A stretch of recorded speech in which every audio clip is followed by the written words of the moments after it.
Cindy, Christi, Linda, and I left Petoskey for Traverse City on Sunday afternoon and arrived in Kazanlak, Bulgaria on Monday about 8 o'clock p.m. We were met at the airport by Peter Hubley and the Hawkins family.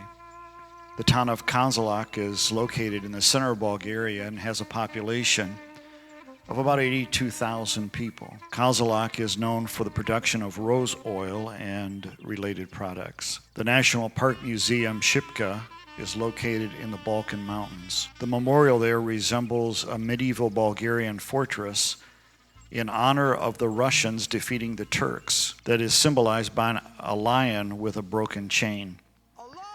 At the bottom of the Balkans is the Shibata Memorial Church that was built to honor the soldiers who died defending Bulgaria in 1877. The Hubleys live in an apartment on the 4th floor near the town center within walking distance to almost everything.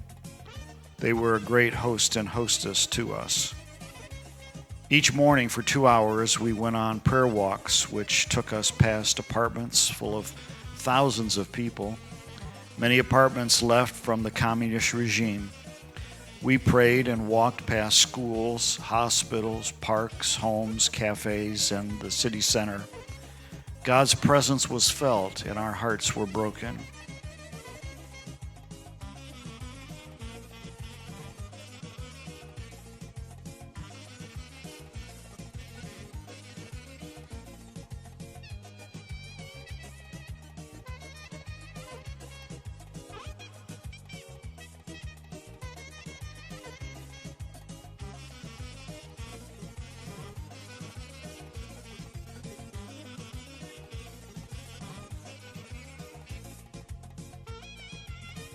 For 3 afternoons, we were allowed to go into the Cedar Foundation group home or orphanage.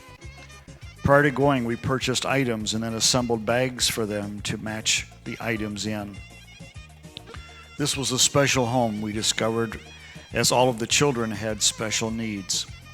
They were so excited that we were there, even though some of them were blind, deaf, had mental problems, could not walk, and had muscular disorders. They had been abandoned.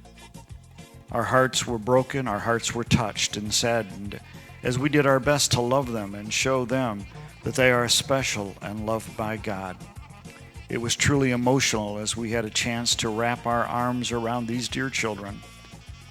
Remember to pray for Galilee, Gary, Iglesia, Annie, those children and their director, Vera.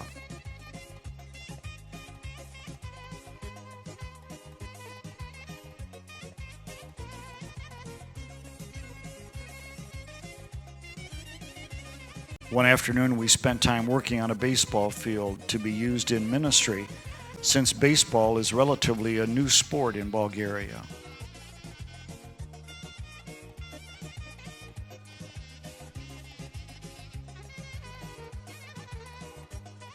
Within the country of Bulgaria, there is a people group called the Romas, often referred to as gypsies, who scavenger from trash to dumpster for anything to live in or to use.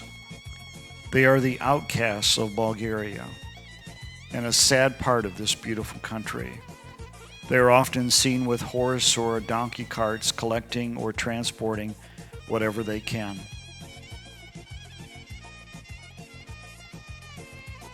Peter, Ursula, and family attend the Bulgarian Evangelical Church of Kazanlak. We were privileged to be a part of a concert of prayer at their church on a Wednesday, and then I was honored to preach with an interpreter at their worship service on Friday night. The people welcomed us with a Bulgarian meal following the service.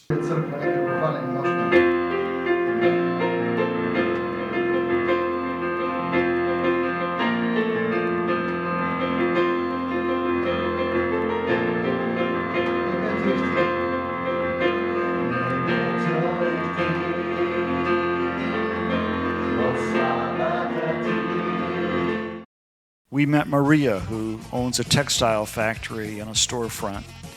She just wanted us to pray over her business and that she could make wise decisions.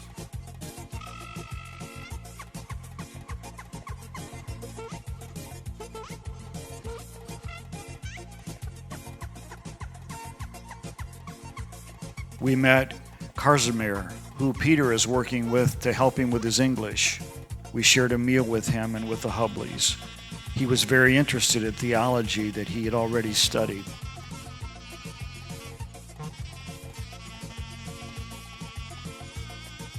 We left Kazanlak by train and bus and then train to arrive again in Sophia, the capital of Bulgaria, a city of 1.2 million people. Sophia is known as the triangle of religious tolerance, with St. Nedela Church, Banga Mosque, and the Sophia Synagogue within walking distance of each other. The Alexander Nevsky Cathedral is beautiful and ornate, and it is the third largest Orthodox church in the world. The people still worship there without any seats. They either stand or sit on the floor. Josh and Sarah Hawkins and family are missionaries that you help to support. They recently moved to Sophia, and they live in an apartment with their 4 daughters. We spent 2 days with them, learning about the people and the culture of Sophia. One evening we even babysat where they could explore their neighborhood together. We had the opportunity to pray over their neighborhoods, the girls' school, and on each stop at the metro riding into the city center. We traveled by taxi and subway in the pouring rain and still felt blessed and honored to have this time in Sophia. The people were wonderful, but we sensed a feeling of hopelessness as they journey through life. Only Jesus is the hope of Bulgaria. Thank you, Trinity Faith family, for the investment that you have made to make disciples of all nations.